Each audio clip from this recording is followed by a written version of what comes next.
ఎక్కువ శ్రమ లేకుండా ఆర్డర్ పెట్టుకోకుండా రెస్టారెంట్ వెళ్ళకుండా రెస్టారెంట్ స్టైల్లోనే ఈజీగా టేస్టీగా ఇంట్లోనే ప్రిపేర్ చేసుకోవచ్చు. Welcome to NS homely vibes. ముందుగా 4 మీడియం సైజ్ ఆనియన్స్ని ఇలా కట్ చేసి పెట్టుకోవాలి. బిర్యానీ చేయడానికి గంట ముందు రైస్ బాగా వాష్ చేసుకొని నానబెట్టుకోవాలి. నేను 2 గ్లాసెస్ రైస్ తీసుకున్నాను. ముందుగా ఆనియన్స్ గోల్డెన్ షేడ్ వచ్చినంత వరకు ఫ్రై చేసుకోవాలి. దానికోసం కడాయిలో తగినంత ఆయిల్ వేసుకొని తరిగి పెట్టుకున్న ఉల్లిపాయ ముక్కలు వేసి బాగా గోల్డెన్ షేడ్ వచ్చినంత వరకు ఫ్రై చేయాలి. ఆనియన్స్ ఫ్రై అయ్యే లోపు ఒక మిక్సీ జార్లో మసాలా కోసం 2 టమాటాలు, మీ దగ్గర అల్లం వెల్లుల్లి పేస్ట్ లేకపోతే అల్లం వెల్లుల్లి ఒక 3 పచ్చిమిర్చి వేసి మిక్సీ పట్టుకోవాలి. ఆనియన్స్ గోల్డెన్ షేడ్ రావడానికి 10 నుంచి 15 నిమిషాలు పడుతుంది. ఆనియన్స్ ఫ్రై అయ్యే లోపే పన్నీర్ని తీసుకొని చిన్న చిన్న క్యూబ్స్గా కట్ చేసి పెట్టుకోవాలి. ఆనియన్స్ లైట్గా ఫ్రై అయినప్పుడు డీప్ ఫ్రై అవ్వకుండా గరిటెతో ఇలా కదుపుకుంటూ ఉండాలి.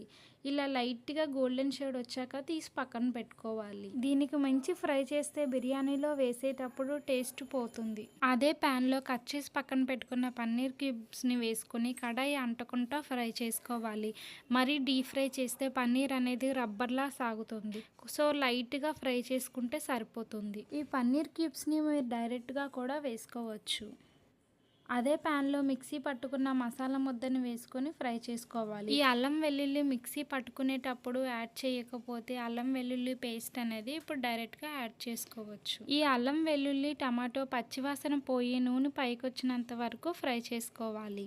మీరు బిర్యానీ చేయాలనుకుంటున్న పాట్ తీసుకొని అందులో ఫ్రై చేసి పెట్టుకున్న ఆనియన్స్, ఫ్రై చేసి పెట్టుకున్న పన్నీరు, మసాలా ముద్ద, సరిపడినంత కారం, చిటికెడు జీలకర్ర పొడి, ధనియాల పొడి, మసాలా పొడి వేసుకోవాలి. ఓన్లీ మసాలాకు సరిపడినంత ఉప్పు, 1 కప్ పెరుగు వేసుకొని మసాలా అంతా బాగా మిక్స్ చేసుకోవాలి. ఇప్పుడే సాల్ట్ ఈ మసాలాకు సరిపోయిందో లేదో ఇప్పుడే అడ్జస్ట్ చేసుకోవాలి. 2 టేబుల్ స్పూన్ ఆయిల్ వేసుకొని పన్నీర్ క్యూబ్స్కి మసాలా అంతా పట్టేలాగా బాగా మిక్స్ చేసుకొని పక్కన పెట్టుకోవాలి. బిర్యానీ రైస్ 80% ఉడికించడం కోసం ఇలాగ ఒక బౌల్లో వాటర్ పెట్టుకొని బాయిల్ అవ్వగానే బిర్యానీ మసాలా వేసుకొని ఒక 3 పచ్చిమిర్చి వేసుకోవాలి. ఓన్లీ రైస్కి సరిపడినంత సాల్ట్ మాత్రమే వేసుకోవాలి.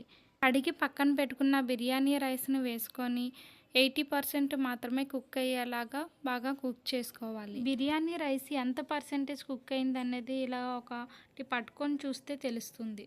80% కుక్ అయ్యాక మనం మ్యాగ్నేట్ చేసి పక్కన పెట్టుకున్న పాట్లో యాడ్ చేసుకుంటూ లేయర్స్లా వేసుకోవాలి. సెకండ్ లేయర్ కోసం 90% కుక్ అయ్యాక రైస్ని యాడ్ చేసుకొని మొత్తం బాగా స్ప్రెడ్ చేసుకోవాలి. ఇప్పుడు మొత్తం రైస్ వేసుకున్నాక ఫ్రై చేసి పక్కన పెట్టుకున్న ఆనియన్స్ వేసుకోవాలి. అలాగే సన్నగా తరిగి పెట్టుకున్న కొత్తిమీర, పుదీనా వేసుకోవాలి. కొత్తిమీర ఇష్టం లేని వాళ్ళు స్కిప్ చేయవచ్చు. 1 స్పూన్ బటర్ వేసుకోవాలి. బటర్ ఇష్టం లేని వాళ్ళు ఆయిల్ కూడా వేసుకోవచ్చు. బిర్యానీ రైస్ ఉడికించిన వాటర్ని 1/2 గ్లాస్ తీసుకొని ఇలా మొత్తం పాట్ చుట్టూ వేసుకోవాలి. బిర్యానీ దమ్ పోకుండా ఉండడం కోసం టిష్యూస్ని ఇలా పెట్టుకోవాలి. టిష్యూస్ పైన లైట్గా వాటర్ని కొంచెం స్ప్రే చేసుకోవాలి. ఇప్పుడు మీడియం ఫ్లేమ్లో 15 నిమిషాలు ఉడికించిన తర్వాత స్టవ్ బంద్ చేసి 15 నిమిషాల తర్వాత ఓపెన్ చేసుకోవాలి. పైనున్న టిష్యూస్ని తీసుకొని సర్వ్ చేసుకోవడమే. చూడండి చాలా పొడి పొడిగా వచ్చింది.